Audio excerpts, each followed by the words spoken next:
Well, we can now talk to Oliver McTernan, who's director of the NGO and mediator Forward Thinking. Thanks for speaking to us here on France 24. Thank you. So as we just heard there, that's the plan for the ceasefire in Gaza. It appears to be holding at least. Exchanges are happening, but we know there have been things that haven't necessarily gone to plan and a lot of points of tension. Are these a kind of normal part of this kind of process, or is the deal under threat?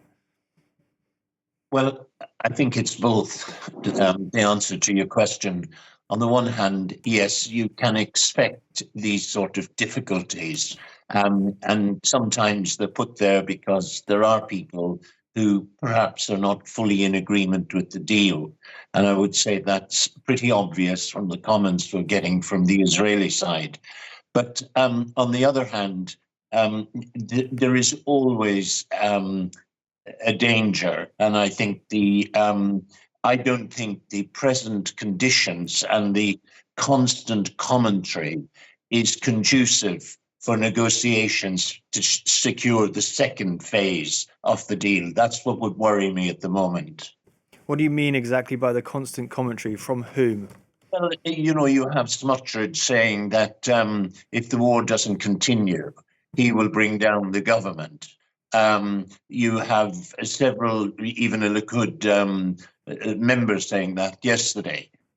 These sort of comments, okay, they may be aimed at putting pressure, as they see it, on Hamas to agree more readily to things. But I think they always create a negative climate that sets back phases. And the tragedy, Peter, when it's set back, more lives will be lost, more harm will be done, and it will be much more difficult to get to a durable agreement that will once and for all break this cycle of violence and bring peace to the region. What about the kind of comments being made in the US, not least by the President Donald Trump? He's just said in the last few hours that Gaza needs to be, quote, cleaned out. Yeah, I found that extremely disturbing. I had hoped that Trump would be transactional, that he would see it not in terms of ideology, but he would see it in terms of what is in the best interests of America here, the economic interests, and that is to get a full normalization in the region. The Saudis say that would necessitate a Palestinian state, first and foremost. I thought Trump would push that through. His comments yesterday, I think, were deeply disturbing because they reflect a trend in American evangelicalism that linked up with the more extreme religious Judaism that saw Gaza, the October 7th, as an opportunity, as they explained to me, to introduce the Third Commonwealth. That was to have a Jewish state from the river to the sea. The plan and the hope was way back November 2023, when I had this explained to me in the Knesset, the hope was that the Egyptians would allow the Gazans, the whole population of Gaza, 2.3 million people, to relocate in the Sinai. Then they would push the West Bank into Jordan. I think to suggest that Jordan, to suggest that the population of Gaza should be relocated is to relive for them the Nakba. Many of the families there are refugees from 48. But secondly, to say Jordan should be considering taking other people, I think just doesn't read at all the situation in the region.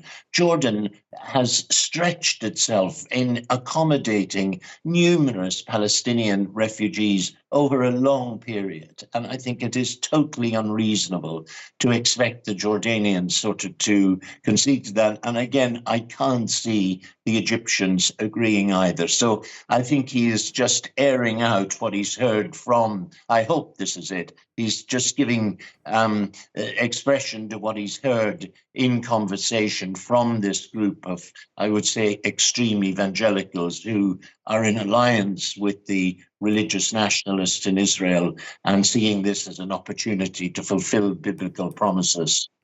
And Oliver, we're getting reports from Lebanon. We know the deadline is passed for Israel to withdraw from there, but that the Lebanese authorities are saying that residents who are trying to return to their homes have been fired upon by Israeli troops. This was seen as the more stable or dependable of the two situations. Is it? No, I think the whole area is fragile. And for me, I think the fragility arises mainly from the fact that within Israel there is deep division. There is no political horizon on offer as a way out of this conflict. And as I say, to end the cycle of violence once and for all. There's no political strategy. And you've got a prime minister who is depending on the extreme right to survive, because he knows that if Smotrich moves with his promises and brings down the coalition, then Netanyahu is probably out of power and he'll be held. It's obvious that there will be a day of accountability for the lapse in security on the 7th of October. So I think we've got a very, very fragile situation, but I'd say rooted in the political uncertainty within Israel. Oliver McTernan, Director of Forward Thinking, thanks for speaking to us.